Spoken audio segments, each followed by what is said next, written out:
Assalamualaikum warahmatullahi wabarakatuh. Perkenalkan, nama saya Tata Nur Alifah dengan NIM 18.000.33040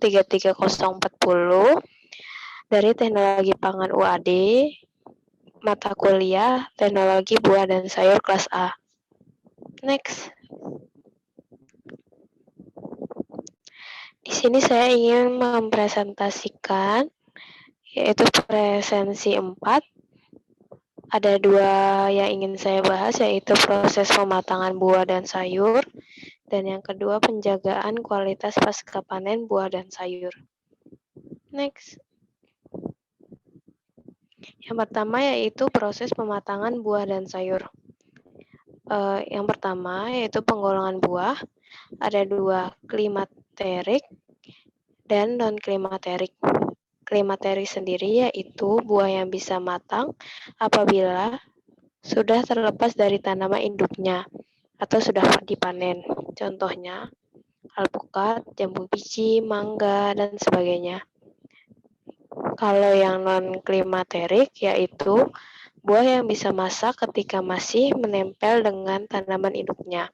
Contohnya semangka, melon, lemon, nanas, dan sebagainya. Yang kedua ada pemasakan buah. Ada 3 tahap, yaitu yang pertama masih mentah, yang kedua masak, sudah menuju fase dewasa, dan yang ketiga ada matang, sudah betul-betul siap dikonsumsi. Yang ketiga ada proses perkembangan buah. Yang pertama ada pemecahan sel, kemudian sel berkembang, kemudian pendewasaan yaitu sudah masak, kemudian pemasakan atau pematangan yaitu sudah matang, dan yang terakhir adalah menuju kebusukan.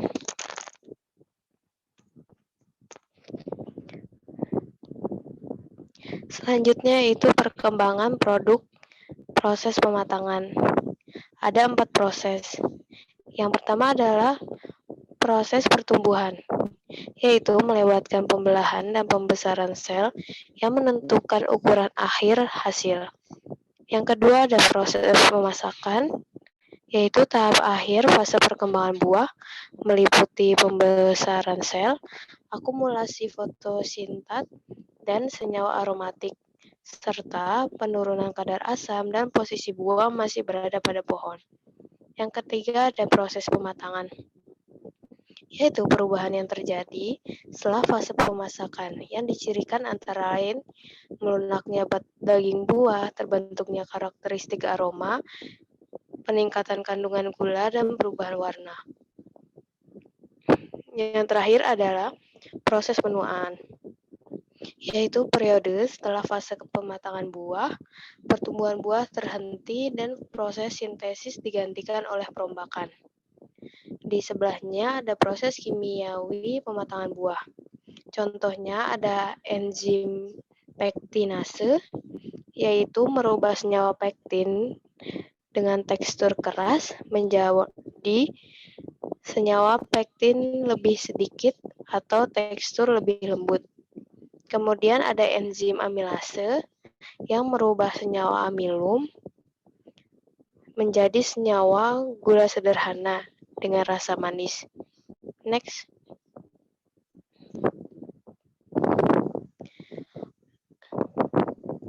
Selanjutnya pentingnya pematangan buah. Tingkat kematangan buah pada saat panen akan sangat menentukan kuantitas dan kualitas hasil dan berpengaruh pada penanganan pasca panen.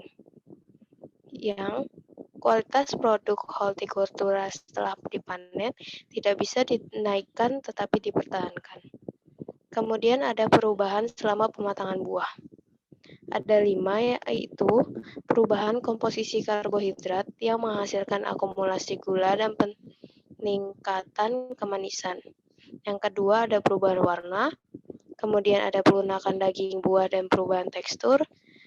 Yang keempat ada pembentukan zat volatil, dan yang terakhir ada akumulasi asam organik dengan peningkatan flavor. Kemudian ada produksi etilen. Etilen sendiri adalah senyawa hidrokarbon tidak jenuh yang pada suhu kamar berbentuk gas. Etilen adalah hormon yang mengatur perubahan-perubahan penting dalam proses terjadinya pertumbuhan dan pematangan hasil-hasil pertanian, yaitu perubahan warna, produksi aroma, dan tekstur. Kemudian ada proses pematangan buah yang menjadi dua kategori. Yang pertama, ada etilen mempengaruhi permeabilitas membran sehingga daya permeabilitas menjadi lebih besar. Dan yang kedua ada kandungan protein meningkat karena etilen telah merangsang sintesis protein. Protein yang terbentuk terlibat dalam proses pematangan buah karena akan meningkatkan enzim yang menyebabkan respirasi klimaterik. Produksi etilen dan laju respirasi diukur berdasarkan produksi CO2, mengalami kenaikan kemudian menurun seiring buah semakin matang dan perubahan tekstur. Kemudian ada buah klimaterik dan non-klimaterik. Buah klimaterik sendiri adalah buah yang mengalami kenaikan laju respirasi dan produksi etilen selama proses pematangan. Produksi etilen selama proses pemasakan pada buah klimaterik naik perlahan-lahan sampai mencapai puncak kematangan. Contohnya pada pisang. Yang kedua ada buah non-klimaterik, yaitu buah yang proses pematangannya tidak berkaitan dengan kenaikan respirasi dan produksi etilen. Produksi etilen pada buah non-klimaterik cenderung konstan pada kondisi normal tanpa adanya perubahan lingkungan atau tekanan stres. Contohnya pada jeruk.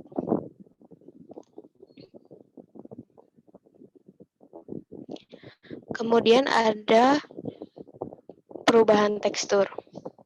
Di sini ada 4 fase. Yang pertama yaitu fase inisiasi atau awalan. Yang kedua ada fase pelunakan secara cepat. Yang ketiga ada fase yang cocok untuk buah dikonsumsi. Dan fase keempat yaitu menuju kebusukan. Pelunakan buah di dalamnya terjadi pemecahan beberapa pektin dan komponen dinding hemiselulosa polisakarida dan perubahan ikatan antara beberapa polimer. Analisis kimia dari komponen kimia pada buah kiwi meliputi solubilitas pektin. Pembengkakan dinding sel menunjukkan meningkatnya afinitas air atau menjadi lebih hidrofilik. Kemudian pengurangan galaktosa dari pektin, dan yang terakhir deestrifikasi dari beberapa pektin. Biosintesis pektin. Ada 3 fase. Fase pertama yaitu protopektin akan mengubah atau memecah menjadi asam galaktoronat. Fase kedua yaitu meliputi peningkatan kelarutan pektin, kehilangan rantai samping galaktan dan arabinan dari polimer pektik, dan pembekakan lanjut dinding sel. Seiring dengan meningkatnya kelunakan proses lanjut ke fase ketiga. Fase ketiga, yaitu fase ini terdapat 2 perubahan yang disebabkan oleh etilen. Yang pertama, ada depolimerisasi hemiselulosa polisakarida siloglukan yang berhubungan dengan berkurangnya kekuatan dinding sel. Yang kedua ada dipolimerisasi pektin yang berhubungan dengan disolusi atau pemecahan cairan lamela tengah dan berkurangnya adisi interseluler.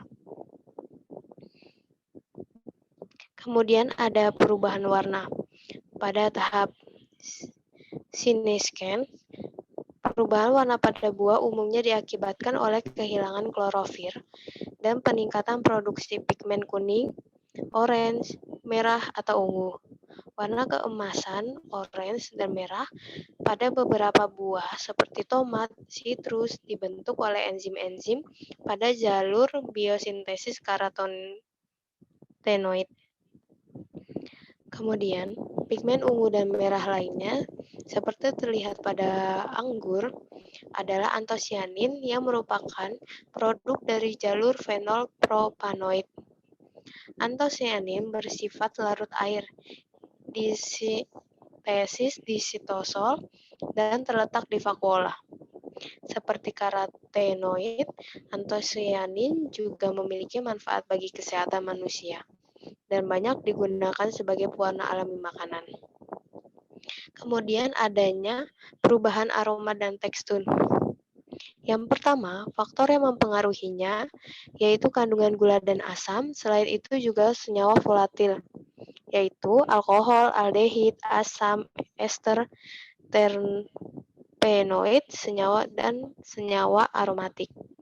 Yang kedua ada perubahan rasa pada buah adalah karena adanya perubahan dari asam organik menjadi gula sederhana melalui proses degradasi. Yang ketiga ada senyawa volatil pada buah berperan dalam memberi aroma. Yang keempat ada odor activity value akan menunjukkan senyawa yang menjadi senyawa penting untuk memberi aroma yang khas pada buah. Yang kelima ada senyawa volatil penting tersebut akan membantu industri dalam membuat sintetiknya. Contohnya furaneol pada stroberi dan 2-metilbutil asetat dan farnesene pada apel. Next.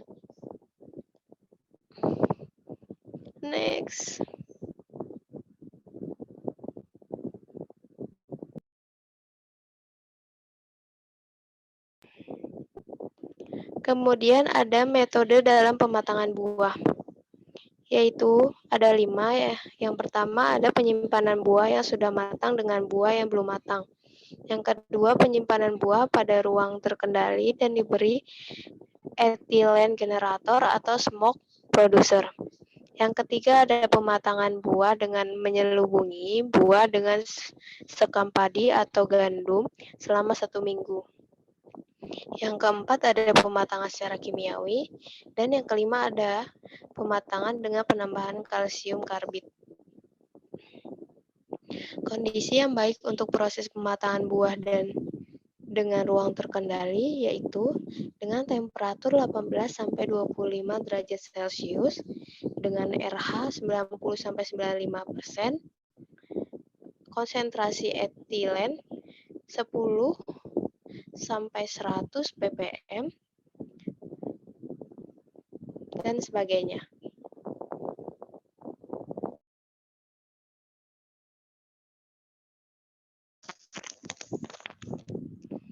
Kemudian yang pembahasan kedua yaitu penjagaan kualitas pasca panen buah dan sayur. Yang pertama, indikator kualitas panen. Ketuaan panen yaitu keadaan perkembangan di mana tanaman atau bagian-bagian dari tanaman telah memenuhi syarat untuk dimanfaatkan sesuai dengan tujuan dari panen yang dibedakan menjadi 2, yaitu ketuaan fisiologis dan ketuaan komersil. Ketuaan fisiologis adalah ketuaan di mana tanaman atau bagian-bagian dari tanaman telah mencapai perkembangan puncak, tetapi belum memasuki fase penuaan. Dapat diamati secara fisik. Indikatornya yaitu akumulasi bagian padatan telah maksimum dan pada beberapa jenis buah seperti pepaya, kemunculan warna kuning mulai tampak. Yang kedua yaitu ketuaan komersil adalah keadaan tanaman atau bagian-bagian dari tanaman yang sudah dapat dijual. Contohnya, buah pepaya yang dipanen untuk dimanfaatkan sebagai buah meja, dipanen pada tingkat ketuaan fisiologis, sehingga sedangkan bila akan dimanfaatkan sebagai sayuran, maka dipanen pada saat belum tua, cara fisiologisnya. Artinya, dapat dipanen kapan saja selama belum mencapai tingkat ketuaan fisiologis, tetapi secara komersil sudah tua karena sudah bernilai jual. Kemudian, ada tujuan memanen produk pada umur petik yang tepat. Ada 3. Yang pertama, untuk mendapatkan kualitas yang diinginkan, yaitu buah yang belum tua akan mengalami proses pematangan yang tidak normal, sehingga rasanya tidak enak dan mudah busuk. Yang kedua, ada untuk mencegah proses yang tidak diinginkan, seperti berwarna merah muda akan berkecambah secara prematur, ataupun kentang muda akan berbulu. Dan yang terakhir, untuk mendapatkan umur simpan yang maksimum, yaitu produk yang tua telah mengalami pembentukan komponen yang lengkap dan kandungan zat yang maksimum untuk bertahan hidup setelah dipetik. Kemudian ada indeks ketuaan, yaitu suatu ukuran atau indikator ketuaan yang dapat digunakan untuk menentukan waktu panen, yaitu apakah suatu produk sudah dapat dipanen atau belum. Ada beberapa macamnya yang dapat digunakan untuk menentukan waktu panen, dan untuk beberapa jenis hortikultura biasanya akan lebih baik bila digunakan lebih dari satu macam indeks ketuaan, karena hasilnya akan lebih akurat.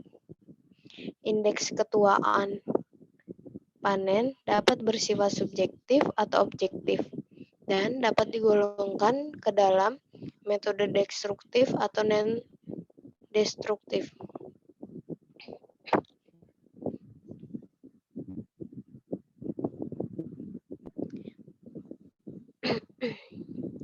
Indeks ketuaan berdasarkan objek pengamatannya. Yang pertama ada indeks ketuaan visual yang bersifat subjektif dan non-destruktif, yaitu paling banyak dipergunakan baik pada komoditas buah maupun sayuran. Dasarnya berdasarkan pada warna kulit, yaitu jeruk, buku, manggis, dan sebagainya. Ukuran, bentuk, karakteristik permukaan bagian tanaman yang mengering. Sifatnya sangat subjektif, keterbatasan dari indera penglihatan manusia. Yang kedua ada indeks ketuaan fisik. Sering digunakan pada komoditas buah. Indikatornya mudah tidaknya buah dilepaskan dari tangkai buah dan uji kekerasan buah.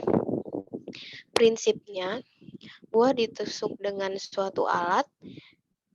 Besarnya tekanan yang diperlukan untuk menusuk buah menunjukkan kekerasan buah. Semakin besar tekanan yang diperlukan, maka buah semakin keras.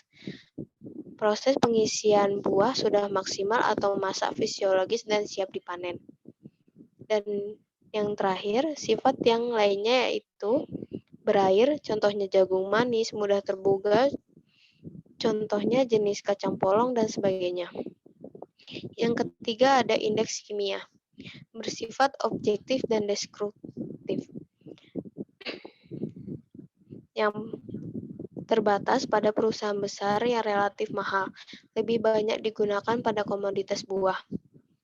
Kemudian indikator pengamatannya yaitu kandungan zat pada terlarut, kandungan asam, kandungan pati, dan kandungan gula. Metode analisis kimia ini lebih objektif daripada visual karena terukur. Dasarnya terjadinya perubahan biokimia selama proses pemasakan buah. Perubahannya sering terjadi yaitu pati menjadi gula, menurunnya kadar asam, dan meningkatnya zat pada terlarut. Contohnya pada zat jumlah padatan terlarut, alpukat, melon, dan anggur. Untuk kandungan lemak, yaitu alpukat, kadar air jeruk, dan sebagainya.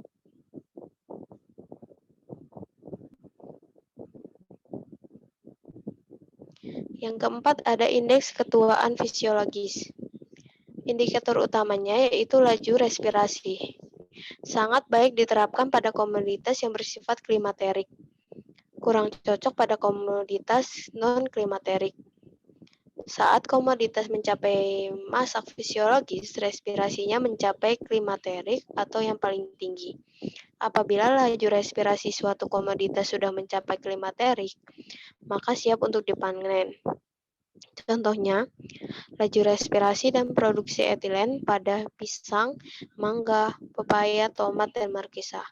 Dan konsentrasi etilen contohnya pada apel, pir, dan markisa. Kemudian ada indeks perhitungan. Yang dihitung adalah jumlah dari suhu rata-rata harian selama satu siklus hidup tanaman mulai dari penanaman sampai masa fisiologis. Dasarnya, adanya korelasi positif antara suhu lingkungan dengan pertumbuhan tanaman. Dapat diterapkan baik pada komoditas buah maupun sayuran, contohnya pada mangga, kacang kapri, dan manggis, yaitu hari sejak pembungaan, hari sejak pembentukan buah, hari sejak bunga mekar, dan hari sejak penanaman.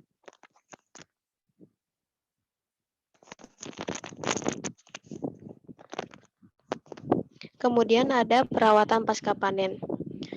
Dibedakan menjadi 3, yaitu penanganan secara fisik, penanganan secara kimia, dan penanganan secara dengan gas. Yang pertama, yaitu penanganan secara fisik. Ada 3 cara.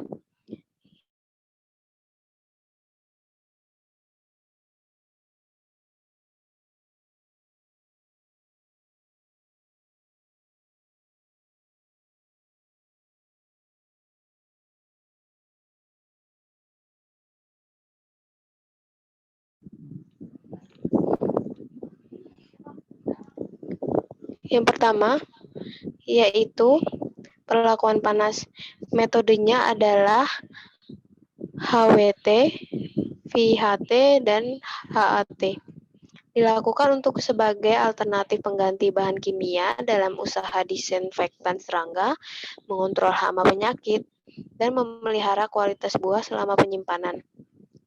Dapat mengurangi dampak chilling injury. Suhu dan waktu adalah 2 hal penting yang harus diperhatikan untuk perlakuan panas pada buah dan sayur tanpa menyebabkan kerusakan. Buah dan sayur tidak akan rusak jika dikenakan perlakuan panas pada suhu 42-60 derajat Celcius. Yang kedua ada edible packaging. Ada 2 jenis, yaitu edible coating atau lapisan dan edible film atau lembaran. Dapat dibuat dari bahan hidrokoloid, yaitu polisakarida dan protein, dan lemak atau campuran keduanya. Yang terakhir yaitu irradiation. Salah satu metode pengawetan menggunakan radiasi buatan dengan dosis tertentu supaya aman dikonsumsi. Jenis yang digunakan yaitu sinar gamma. Radiasi pengion adalah radiasi berenergi tinggi. Kemudian ada chemical treatment. Yang pertama yaitu antimikrobia dan anti-browning treatment. Untuk mencegah terjadinya browning enzimatis, kerusakan tekstur, dan mencegah pertumbuhan mikrobia. Agennya yaitu asam peroksiasetik, larutan NaClO, hidrogen peroksida, dan asam-asam organik. Yang kedua ada sulfur dioksida. Umumnya ditambahkan pada buah-buahan setelah pemanenan untuk mengurangi resiko pembusukan akibat jamur. Kerugiannya yaitu dapat menyebabkan luka pada buah, residu sulfit menimbulkan resiko kesehatan bagi beberapa individu, serta pengerasan dari tekstur beberapa spesies buah. Yang ketiga yaitu nitric oxide, yaitu gas radikal bebas yang sangat reaktif dan bertindak sebagai pensinyalan multifungsi molekul dalam berbagai proses fisiologis tanaman, seperti pematangan buah dan penuaan buah dan sayuran segar. Next. Dan yang terakhir yaitu gas treatment. Yang pertama ada ozon, yaitu gas yang sangat tajam, alami, dengan sifat oksidasi yang sangat reaktif. Ozon dilaporkan memiliki 1,5 kali potensi pengoksidasi dan 3.000 kali lebih efektif daripada klorin. Keunggulannya, secara sensoris yang terkandung dari buah-buahan yang ditreatment ozon dirasa manis dan penerimaan keseluruhan. Hal ini mendukung ozon sebagai teknik pengawetan makanan non-termal yang aman. Yang kedua ada etilen. Penggunaan etilen absorber atau penjerap etilen yaitu untuk menjerap atau menangkap gas etilen itu. Jadi, harus meminimalkan produk itu dari gas etilen selama pemasakan, panen, dan penyimpanan. Yang ketiga ada 1-MCP, yaitu pengaruhnya genotip cultivar effect. Kematangan bisa sangat bervariasi. Pada buah klimaterik mengganggu pematangan. Kemudian jika buah non-klimaterik tergantung selama pemasakannya. Kemudian mengurangi gangguan yang berkaitan dengan pembusukan dan etilen dan sebagainya. Kemudian ada CAS, yaitu Controlled Atmosphere Storage. Keuntungannya yaitu keterbelakangan penuaan dan perubahan biokimia dan fisiologis terkait misalnya memperlambat laju respirasi, produksi, dan pelunakan etilen dan sebagainya. Dan yang terakhir yaitu ada modified atmosphere packaging. Umumnya melibatkan kemasan produk utuh atau segar dalam kantong film plastik dan dapat menjadi lebih baik atau aktif. MAP menyeimbangkan O2 dan CO2 dipengaruhi suhu dan luas permukaan, perforasi, ketebalan, dan permeabilitas terhadap gas film yang digunakan dalam kemasan. Untuk contoh treatment gasnya ada di sebelahnya.